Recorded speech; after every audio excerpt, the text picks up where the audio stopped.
Got a special guest joining us right now on 120 Sports. It is former Valpo forward, Alec Peters. He is an NBA draft hopeful for this 2017 NBA draft. Alec, we appreciate you taking the time to join us here at the 120. Let's start with your body right now. In March, you had surgery on a stress fracture in your foot after a stellar 4-year career there at Valpo. How's your rehab been going? Going really well. I'm up here in Chicago, doing everything. I'm getting used to living in the city, and I'm up and walking around now, so it's making things a lot easier. Don't have to transport myself with crutches or a little scooter that I had before. So everything's going great. Everything's ahead of schedule at this point. Little scooter or crutches get you sympathy around town when you're rolling around with one of those bad boys? A little bit here and there. Coming from a smaller school like Valpo, Alec, what aspects of your game, and especially being a 4-year guy from a small school, what aspects of your game do you think make you maybe a little unique, a little more developed than some of the other prospects? Yeah, I was able to go to a place that I was able to do more than just be a shooter, or do more than just be a guy that would make layups or post up. I wasn't just a one trick pony. I was able to do things, and my coaches were allowing me to get better at things that not a lot of guys get to do when they get to college. And if you take the 4 years and you really work at it, and you take those summers to begin there, and all those off seasons, and you actually improve your game instead of just making the things that you're good at great. Sure. You're going to end up being a better player in the long run. Is there a certain part of your game, though, all those skills that you cultivated at Valpo, that you think NBA scouts and GMs want you for at that level?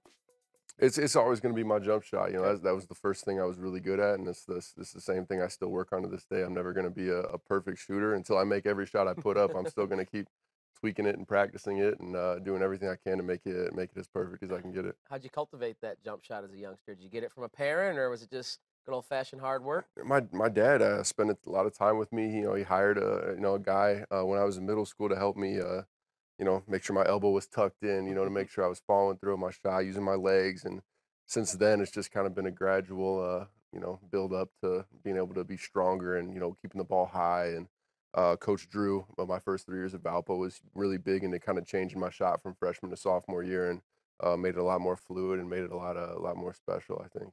On the floor, that J obviously is something that would attract NBA teams. But when you go through the pre-draft process, they want to get to know the person as well. And it always seems, whether it is the NBA draft or the NFL draft, these days we hear from prospects about super weird questions you get asked during the pre-draft process. Is there one that sticks out to you? You don't have to name the team, but just a question that you got, you're kind of like, well, why are they asking this? Yeah, there's a few ones here and there that come to mind. I think one of the weirdest ones was, if a yellow light is coming and you're driving a car, are you slowing down and stopping, or are you going to blow through the yellow light when it turns red? And, you never know, like, there's no right or wrong answer, but, like, you think, like, oh, after you answer, you're like, okay, maybe I should have said the other one because, they want me to answer differently. What did you answer? Oh, blow through it, Blow for through it? sure. Oh, yeah. What do you think they're Speed trying to up. learn? Did you think about this even more macro after you got out of there? It's like, what were they trying to learn? Whether I said slow down and get the red light or blow through. What do you think they're trying to figure out there? I think if you spend time thinking about that, you're gonna be driving yourself crazy. All right. So Fair enough. Well, let's spend some time thinking about the NBA Finals, because I know as a basketball fan, you as a basketball player, you got to be at least excited for the matchup. Third time in the last 3 years, the trilogy, and we'll kind of maybe settle it in a rubber match, so to sense, with both the Cleveland Cavs and Golden State Warriors coming in full health. Do you have a squad you're picking in this NBA Finals, and if so, why?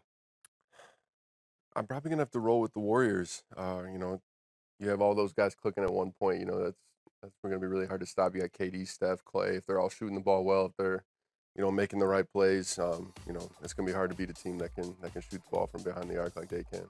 LeBron James, is he approaching Michael Jordan as the greatest of all time in your estimation, or is that something that's unattainable?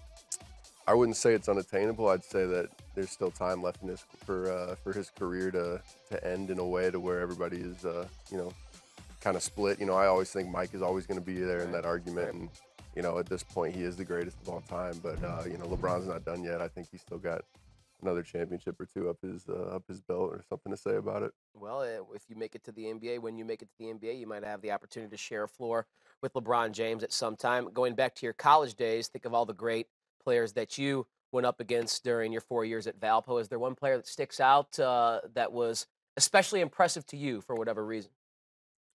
I battled it out with Kay Felder for Oh, yeah. for 3 years when he was at Oakland. We played twice a year. I honestly think that we ended up even record wise with each other, and just always was exciting to see, watch film on him, before the game, and then see it after the game when you're rewatching the game. Just the special things he would do. He always gave us problems, and it's always tough to go up against him.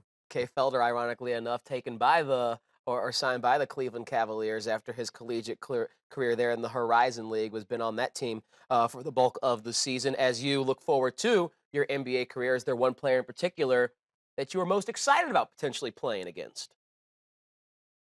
That's another tough question. It's kind of a loaded question. There's so many guys you watch growing Right. up. I mean, obviously guys like LeBron and Kevin Durant and those guys that all you see, that's all you watch. Their little highlight mixtapes, from high school, college, everything that they've been able to accomplish, and you dream of that one moment of catching the ball with them guarding you, or you having that chance to square up with them while they're trying to score on you. And I'm hoping that I can come out on top in those moments. It'll be a little personal victory for me.